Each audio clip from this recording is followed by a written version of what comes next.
Dogodki Dajmo solidarnosti zagon so v bistvu nekako iniciativa Nacionalne agencije programov Erasmus plus pa Evropska solidarnostna enota.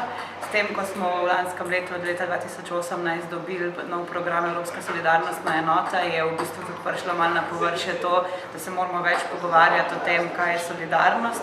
Zato smo začeli serijo 14 dogodkov Dajmo solidarnosti zagon. Danes je prvi v Celju, sledi še 11 regionalnih, potem pa še 2 nacionalna dogodka.